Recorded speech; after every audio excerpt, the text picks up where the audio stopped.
Selamat datang di Padepokan Witasem. Pada kesempatan ini, Anda sedang mendengarkan bagian dari Kitab Kiai Gringsing dengan latar belakang pemerintahan Panembahan Hanyokrowati pada zaman Mataram Islam.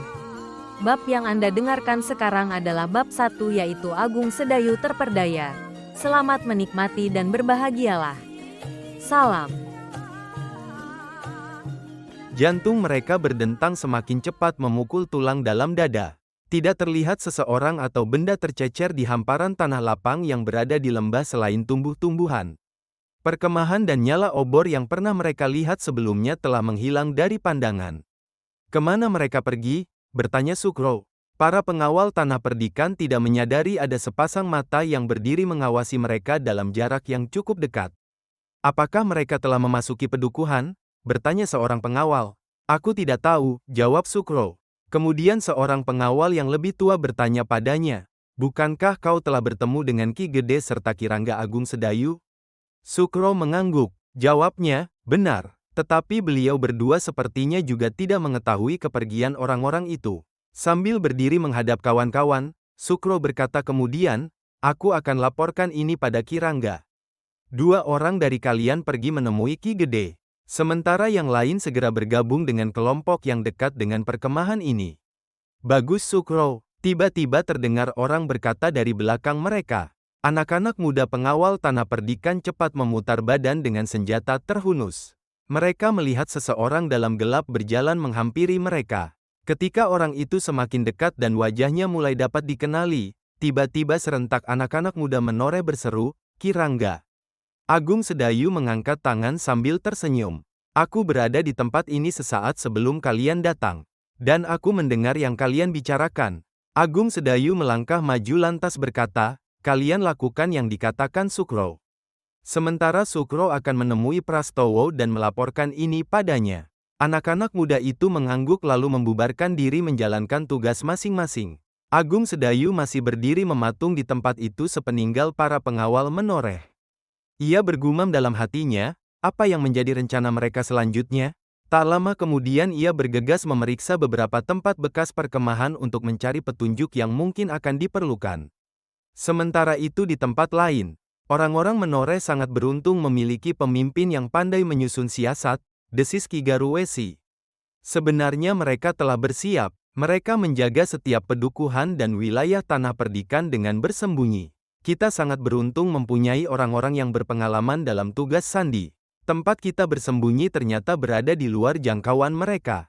Kita akan dapat melakukan serangan dengan sangat cepat tanpa mereka ketahui asal serangan berawal. "Benar Ki Garuwesi," sahut Ki Tunggul Pitu. "Para pimpinan kelompok kita akan lebih cepat memukul dan lari sebelum mereka sadar apa yang terjadi." Ki Garuwesi mengangguk. Ia berkata, "Kita hanya membutuhkan kesabaran yang tinggi. Mereka sedang menunggu kita dengan sabar," sahut Ki Tunggul Pitu. 2 petinggi dari kalangan Raden Atmandaru menyisih pergi dari puncak bukit kecil yang menjadi tempat pengintaian. Hampir sepanjang malam memang tidak ada pergerakan dari pengikut Ki Garuwesi. Mereka terbagi dalam kelompok kecil dan tersebar di setiap penjuru tanah perdikan. Karena itu pergerakan mereka tidak diketahui oleh para peronda. Kelompok-kelompok ini berjalan di antara pategalan dan sela-sela tanaman yang tumbuh di pekarangan, kadang-kadang mereka berjalan di atas bulak-bulak yang mengering. Kewaspadaan para pengikut Ki Garuwesi terhadap keadaan sekitar rupanya dapat mengelabui para peronda, sehingga akhirnya mereka dapat mencapai tempat-tempat akan digunakan sebagai pijakan untuk esok hari. Demikianlah para pengikut Ki Garuwesi telah menyebar dengan kesiagaan dan kekuatan penuh. Namun mereka mempunyai kesabaran yang cukup tinggi sehingga tidak serta-merta melakukan serangan sebelum perintah Ki Garuwesi dijatuhkan. Para pemimpin mereka telah mempertimbangkan kemampuan tempur pengikutnya yang sebenarnya tidak kalah dengan orang-orang yang akan menjadi lawan mereka. Tetapi para pemimpin kelompok Ki Garuwesi menyadari bahwa mereka dapat mengalami kegagalan karena mereka tidak mempunyai orang yang pandai mengatur gelar perang.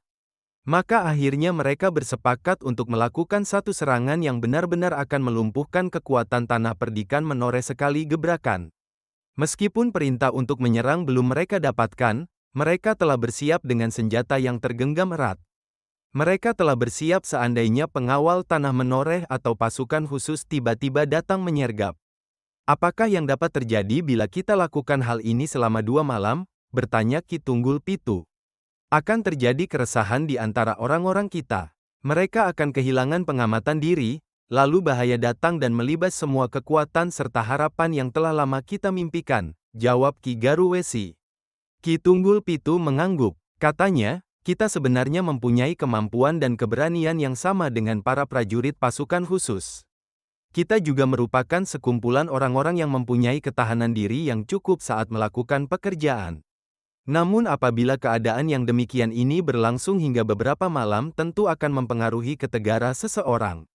Sedangkan kita telah cukup lama tidak melakukan perbuatan yang menggembirakan. Ki Garuwesi bangkit berdiri, kemudian katanya, waktunya telah tiba. Ia menengadahkan wajah menatap langit yang mulai ditinggalkan bintang. Cahaya bintang semakin redup berlawanan dengan gelora yang makin membara dalam hati pengikutnya. Ia berdiri tegak kemudian memandangi jalanan berbatu yang akan dilaluinya. Kata Ki Garuwesi, mereka bukan orang-orang bodoh. Namun mereka tidak mengerti siapa yang sebenarnya mereka hadapi. Tanpa mereka sadari sebenarnya kita akan menusuk dari dalam pada saat mereka mengira kita sedang mengepung mereka. Sementara itu 2 orang pengawal telah bertemu dengan Ki Gede sambil melaporkan perkembangan terakhir. Ki Gede menoreh mendengarkan laporan itu sambil berpikir keras mencari jalan keluar. Jadi Ki Rangga tidak mengubah siasatnya? Tanya Ki Gede kemudian. Kami tidak mendengarnya berkata tentang siasat, Ki Gede. Hanya saja Ki Rangga masih berada di tempat itu selagi kami menuju rumah Ki Gede. Jawab seorang pengawal. Baiklah, kalian boleh bergabung dengan yang lain, kata Ki Gede. 2 orang itu segera pergi meninggalkan Ki Gede dan bergabung dengan teman-temannya yang berjaga di regol rumah Ki Gede menoreh. Kening Ki Gede saling bertaut. Ia menduga Agung Sedayu memang tidak akan mengubah siasatnya karena Agung Sedayu adalah senapati yang menguasai banyak gelar perang. Tetapi ia tidak mempunyai keberatan apabila Agung Sedayu secara mendadak mengubah siasat mengikuti pergerakan pengikut Ki Garuwesi. Mengubah siasat secara tiba-tiba tentu membutuhkan waktu yang cukup, sementara para pengawal dan pasukan khusus terpisah dalam jarak yang berjauhan, gumam Ki Gede. Ki Gede lantas bangkit dan memanggil pemimpin pengawal yang berjaga di regol halaman. Apakah tidak ada laporan dari peronda yang mungkin melihat pergerakan kecil yang mencurigakan? Bertanya Ki Gede kemudian. Tidak ada, Ki Gede, jawab pemimpin pengawal. Keadaan seperti ini sebenarnya sangat membahayakan. Karena mereka tiba-tiba saja meninggalkan perkemahan. Tetapi kalian tidak dapat melihat pergerakan yang merembes memasuki wilayah tanah perdikan, kata Ki Gede. Kami menyadari bahaya itu, Ki Gede, kata pemimpin pengawal. Maka kemudian kami menunggu apapun perintah yang akan dijatuhkan dan kami akan menyesuaikan diri. Aku senang mendengarnya, kata Ki Gede.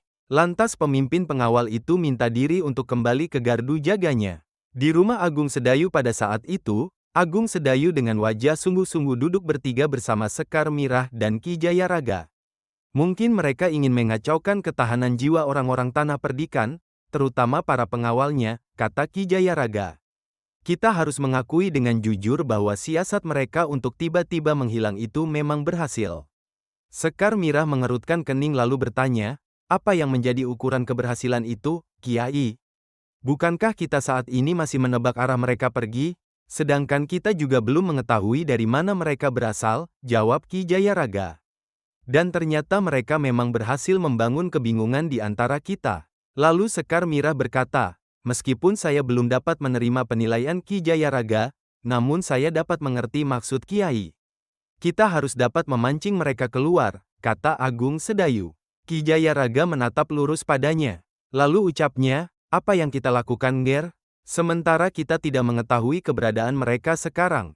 Mereka tentu melihat para peronda melanglang menyusur tiap jengkal wilayah, mungkin mereka sedang menunggu di suatu tempat, jawab Agung Sedayu. Dan maksud saya adalah, pengawal dan peronda harus mampu menyamarkan diri hingga tidak terlihat lagi keberadaan serta hubungan antar mereka. Mereka harus mampu melebur dalam kegiatan-kegiatan penduduk secara wajar. Namun demikian, kita tidak boleh kehilangan kewaspadaan. Apakah itu berarti kau menginginkan mereka menyangka bahwa wilayah ini telah siap untuk dijadikan mangsa? Bertanya Ki Jayaraga. Demikianlah perjalanan Anda mendengarkan novel Silat Kitab Kiai Gringsing bagian 1, Agung Sedayu terperdaya. Semoga berkenan dan bermanfaat. Tetap semangat dan optimis. Jangan lupa bahagia. Rahayu.